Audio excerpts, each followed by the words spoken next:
Welcome to the Secret Life Podcast. Tell me your secret. I'll tell you mine. The best way to support the show is to subscribe and share. If you haven't left a review or ratings on iTunes, please do. It helps more people find our show.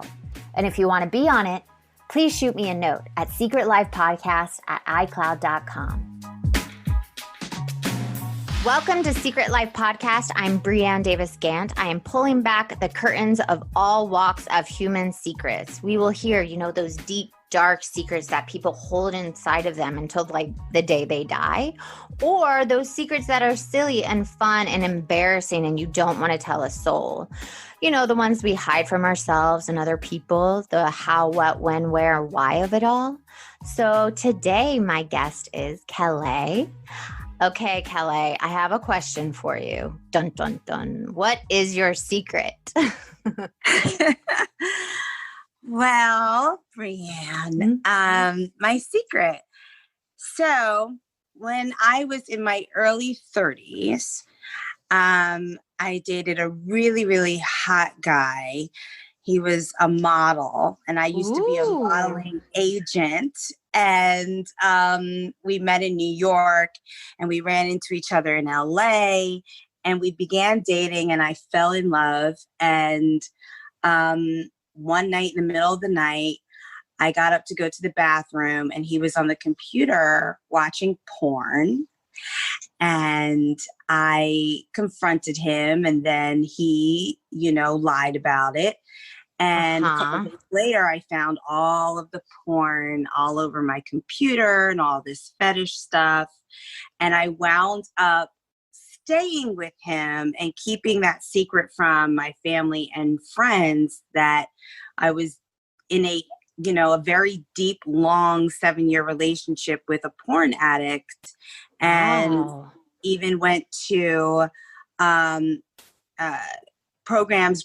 group programs for him to stop and support groups for myself until it didn't work. And when we finally broke up, I realized I was 37 years old and I had given him the best baby making years of my life. And so I decided privately to go get my fertility tested and freeze my eggs. Wow. Most people don't know the journey to that was a dark discovery.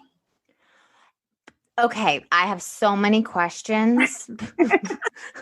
I really want to have your ex on to talk about his porn addiction, but that's another thing. But it continued even after we broke up. More stuff happened. But yes. Well, we might have to dabble in that. I'll tell you. Yes. So you created this secret after this horrible betrayal, right? Yeah. Yeah. That you were trying to make it work with this person that obviously wasn't willing to drop his drug. And why did you feel like at the time you couldn't tell anyone you were doing this? It was extremely embarrassing. And the other thing is I felt my self-esteem plummet because all of a sudden I was not enough for this person that I was giving my all for.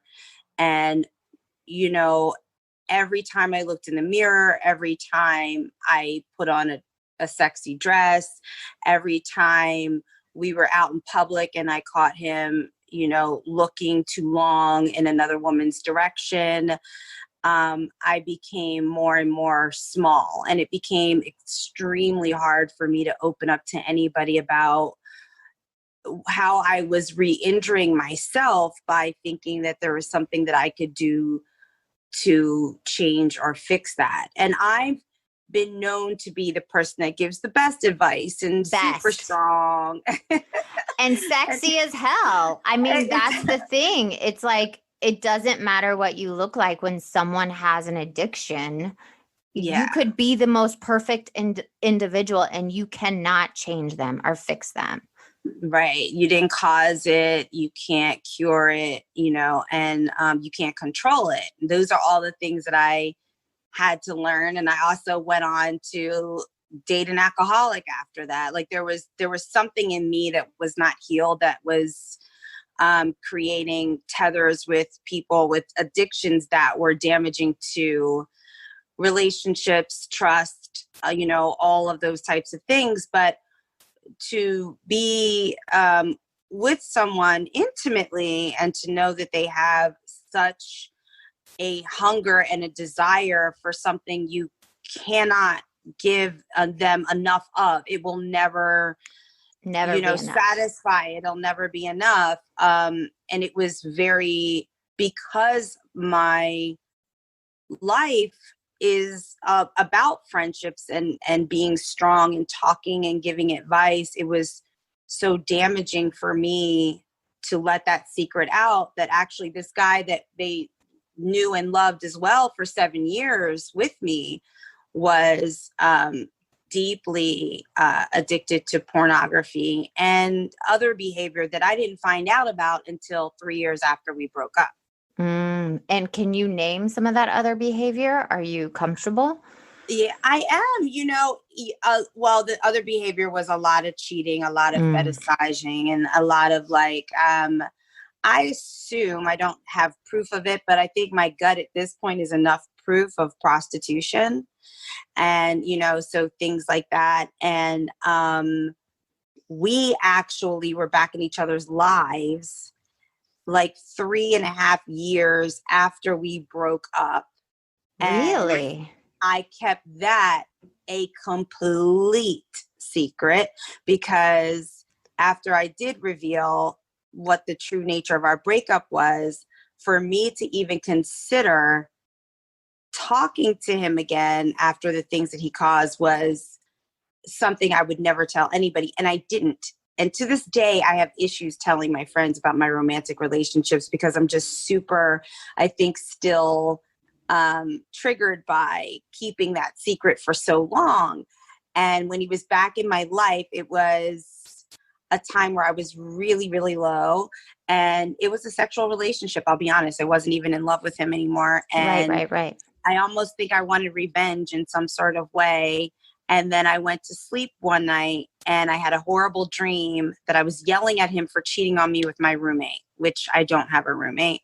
And so it wasn't a pleasant dream, but it wouldn't let me go. And I woke up and I texted him the next morning. He didn't respond. And I kept calling and he didn't respond. And then I finally, sent him a message on Facebook, like, listen, I had this dream and I just feel like something could be wrong with you. It was like I woke up with a migraine, like I was screaming at you and it just won't let me go. And I found out when I continued to scroll Facebook that he was married that same day that I was dreaming that same night.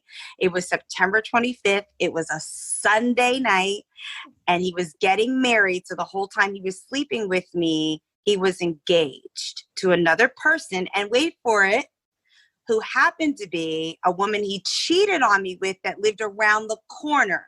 So now this dream that you cheated on me with my roommate made sense, because I never knew this woman. I never saw this woman, but I later found out he, his car would be parked outside of my place. And there was times I'd be like, where are you? Why aren't you at the door yet? Like, where are you? Oh, I'm just at the park taking a jog before I come over. But he was cheating with my neighbor, who he's now married to, and came back to cheat on her with me. Oh my, you guys, if you could see me, my mouth has been open probably for the last 2 minutes, maybe, or the last 20 seconds. I am like, sneaky. Listen, I'm not judging him, but I've done some sneaky stuff, but that takes balls. That's balls. That is like, he thinks his shit don't stink and he's going to get what is his when it's. Yeah, he literally doesn't care. And he literally wanted to have sex with me and whoever else again before he got married, thinking that was going to cure him, or that was like the amount of narcissism and disregard for humanity that it causes somebody to just literally use you. Like there's that thing where we say like, I just feel so used, but you were like kind of part of the process of allowing it to happen. And then there's this other thing where someone literally does not care about how they are affecting the rest of your life, your health, your whoever you are, because he had a need and I was on the list. I was on the list of things to conquer again before marriage. And of course, he's still doing it now. Like nobody needs to, I don't even need proof. Of course. No, if he's not getting help in massive therapy, in a bunch of 12-step programs, it sounds like he's probably doing the thing. And it's the thing that I always tell people. He probably could put a bag over every woman's head. It doesn't matter who they are, what they stand for, if he cares about them. He's just trying to fill this hole inside him that can never be filled. It's never going to be filled by a woman or, or images or any of that. So I'm glad you're smart enough to see that now, but I can see how damaging what you just told me can affect a person and a woman. Yeah, especially because I feel that I wasted so much time because I'm so empathetic and because I'm so compassionate and caring.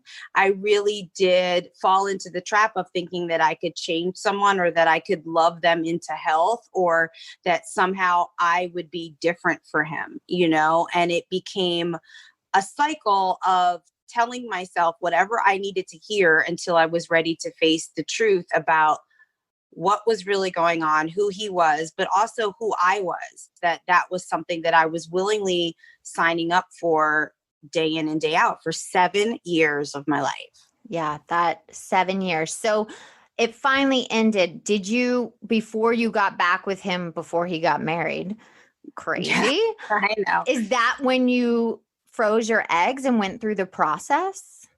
Yes, he literally, you know how you break up a couple of times before the final breakup.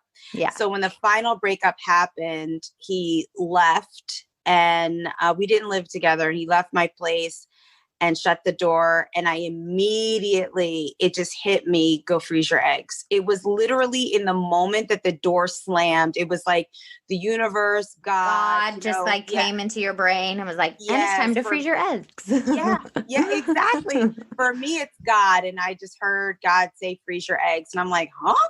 And then I just said, okay, God, if this is you, it'll happen smoothly. It won't, I'll pick up the phone and I'll call the doctor for a referral and we'll see. And I did that. And my gynecologist gave me a referral for a fertility specialist. And I called them and they said, well, we'd love to see you, but we need you to be on your cycle. And I was like, oh, I'm on my cycle. And they were like, what day of the cycle are you on? And I was like, oh, I just started yesterday. Okay, can you come in Wednesday? And I was like, wait, what?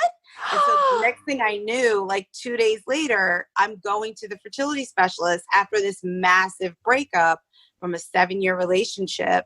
And I'm crying and walking to the doctor's office going, I can't believe I'm doing this. And I go in there and I get the whole ultrasound and look at my follicles and freaking out. And I went from, closing the door on who I thought could be my future to laying on a table by myself, with a fertility doctor in the gap of my thighs, trying to figure out if I'm going to have a future. It was insane within 48 hours. But that's so beautiful. I mean, on the outside and hearing it now, it's so beautiful because things sometimes that flow that fast and that easy that is God's plan.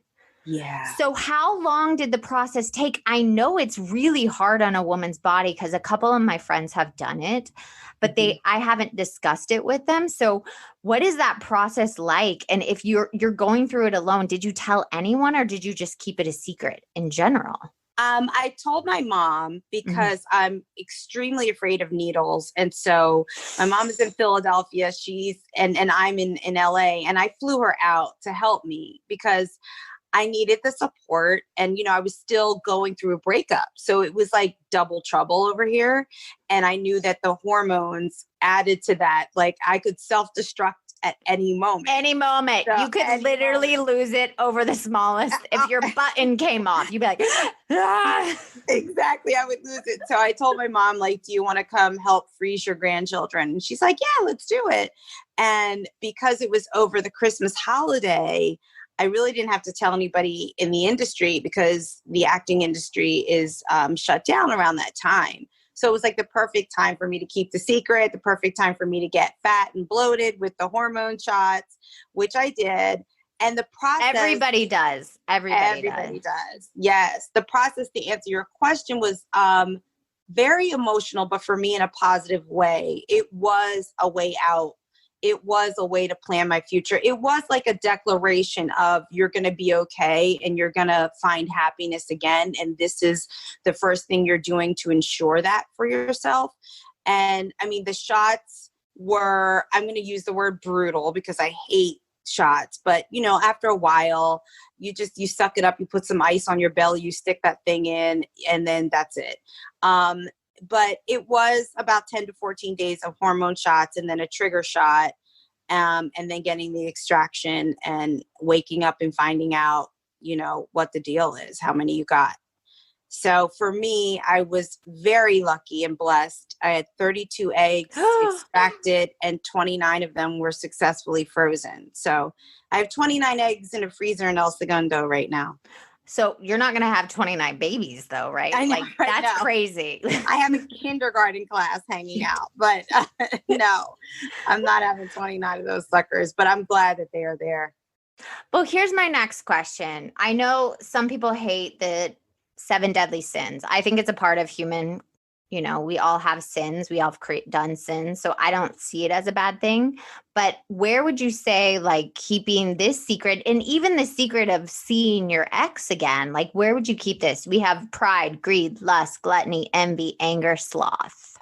The first time before we broke up the first time, pride is what kept the secret inside of me. It was far too embarrassing. And also, when you hear yourself say the truth, you actually have to face it. Mm-hmm. And, and so there's something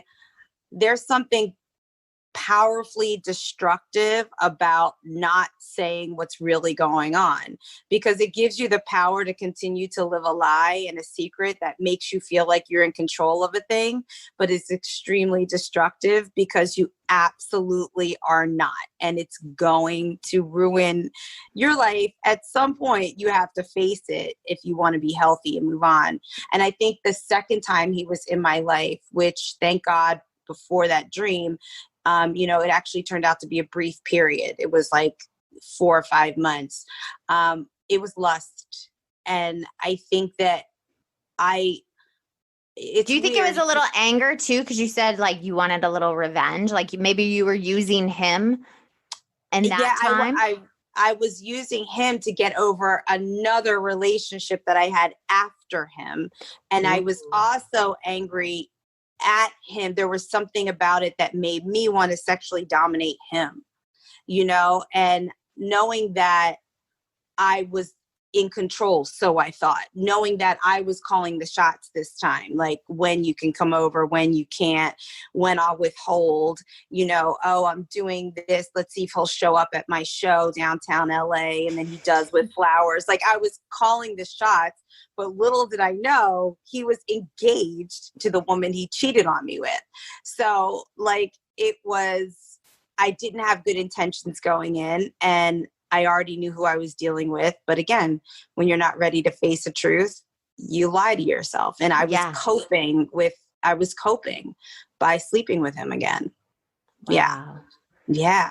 This one secret is just a ball of other secrets. It's amazing. It's like when we're in a stage in a period of our life where we just don't want to confront reality or what's really going on, or looking at our own, why we even kept allowing ourselves to hurt ourselves with other people and their behavior. So my thing with keeping this secret of, the breakup, all that, who did it benefit and who did it harm? Wow. It benefited him.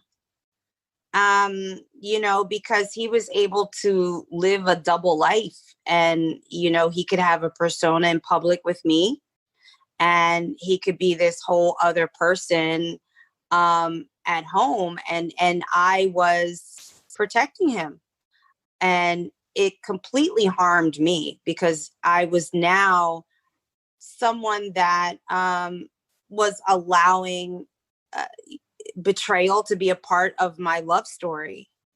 And I was also not loved. Um, he was addicted to me too. He was addicted to the fact that he could do this to me. And no matter how many times we broke up and I would cry and this and that, the pullback, at the time when he would pull me back in, it was almost like maybe he's changed, or see, he really does love me more than the porn. But it was more like a codependent enmeshment. It seemed like you were both enmeshed with each other. And listen, as a person on the other side of that behavior, I know that I was so broken, I could never truly love someone until I loved myself. So he probably thought he loved you. He just didn't have the tools to understand how to love and be committed. And I'm not justifying his behavior at all, right? Because he sounds like he's really sick and needs some help. Maybe one day he'll hit enough bottom where he will get help, hopefully. But I also want to say, I think it benefited you because you took your power back as a woman and did that for yourself, getting your fertility. Because I feel like I have to say, I'm so like, when you speak sometimes, the power that comes out of you, women think they need to have a man to have a baby or to create a family, and they don't. And you were one of the first people I know that did this for yourself and not for like a man. Yeah, it was a beautiful experience. Number one, just to know how amazing women are and what our bodies do, and that we bring life into the world. And then some of us, where it may not work out the way we want it to, we still have this enormous capacity to love and nurture other human beings. And it's no one does it like a woman does it. No one does it like a woman does it. And I feel that society sometimes robs women of the celebration of their own life choices, Oh, you think? Yeah, right. Right. But in the fertility space and in the relationship space, we have bridal showers and weddings and then baby showers and all the things where people are spending thousands of dollars celebrating the fact that someone found partnership and then got pregnant with that. And it's a beautiful, wonderful thing to celebrate, but we don't do it the same for women that are single or not partnered or in a same-sex relationship and are deciding to do it in a non-traditional, non-conventional way. I always tell women now that I have a platform where I talk about fertility a lot, that when they're like, I can't afford egg freezing and and all these things, I said, throw yourself an egg shower. How many baby showers have you gone to? Throw yourself an egg shower and register at paypal.com or venmo.com. And even when they say to me, oh my God, that's a great idea, but like, well, who will go for it? And I'm like, people that love you. Yeah. People that love you will show up for your life. But until we normalize the fact that we don't all do it the same way, until we normalize it and make it great, not okay, but great that a woman or a man decides to adopt or freeze their eggs or go through IVF or sperm donorship or egg donorship. Surrogate or all that stuff. All the things. Yeah. Well, just so you know, I hate weddings and baby showers and all that. And I think it's a waste of money. So I just had to say that out loud. Gorgeous, beautiful wedding. I know, but it was so small and it wasn't like we didn't spend a lot of money, and it was just like our friends at a house, But that was why it was such an amazing experience, especially for someone like me that wants to get married one day, because number one, I think the first night I met your husband on FaceTime, I think. I think so, yeah. You talked about him the whole time we met, and then I got to meet him. But then just to see how much you guys love each other, when you see two people look at one another and they literally see forever in the other person's face, it's so inspiring. It's so beautiful. It really is. Well, I do. My husband is great. And yes, we've been together for 15 years and it's not a fairy tale. And I think people think weddings and having a baby is a fairy tale, and it's not. It's a lot of hard work, but it's also, you have to be committed or it's not going to work. Yeah. Yeah. Mm-hmm. I hear you. Well, I'm not married yet, but I'm glad I didn't marry that guy. Oh my God, I'm so glad too. Okay, so let's wrap up. I know she's a very busy woman. So how are you going to move forward in the future, or how have you? I know you just said you're talking to other women. So tell us what you've been going on with all this. Well, I have been moving forward and dating and living my life and working. And one day I did have a panic attack because I wasn't quite yet in the relationship that would produce a possible baby daddy. And I had a panic attack, and I thought, oh my God, when you go to the grocery store and you buy eggs, there's a sell by date. Like, is there a fertilize by date for my frozen eggs? And I called my fertility specialist to make sure my eggs were still okay. And they were like, yeah, of course they are. And I said, I know that was a crazy question. I said, don't worry. A lot of women call here panicking. And once I heard that, I got royally pissed off, because I thought to myself, like, excuse me, why do we have this healthcare system where women calling panicking is a common thing? Yeah. And it made me think. And I grabbed my computer and I wrote a movie called 29 Eggs and sold it to a network, and we're in development now so that I can continue to tell the fertility story and help educate and bring awareness. So that's been a huge healing thing for me. And I move on by, trusting God and trusting that my time will still come. I'm human. There's days that I doubt. There's days that I cry. There's days that I scream at him for letting me have this platform without the baby, and then there's days where I just know, like talking to you, it reminds me that everything will happen when it's supposed to happen. Everything happens in the time it's supposed to happen. And I just have to tell you, I do know women that have gone and done it themselves, and they love their life and they love their baby, and they're not sitting around waiting for this fairy tale that people say we have to have. So if God comes down tomorrow and whispers in your ear again, like, go have the baby, then maybe you should listen, I will. Okay. I'll be calling you to go to the doctor with me and hold my hand, because my ears are wide open, God. Whenever he says it, I'm doing it. Like there's no hesitation on my end whatsoever. I'll know when the time is right.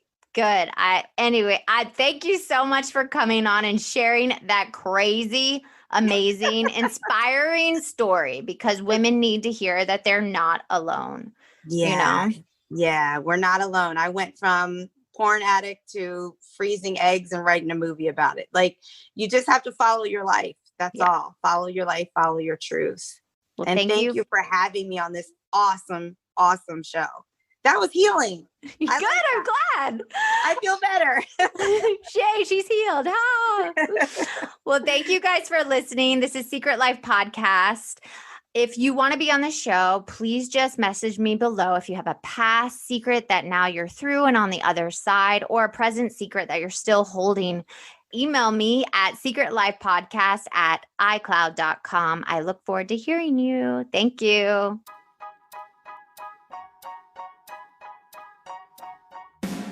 Thank you again for listening to Secret Life Podcast. Please subscribe, share, send me a note. And you can always support the show with a donation on our site, secretlifepodcast.com. Until next time, bye.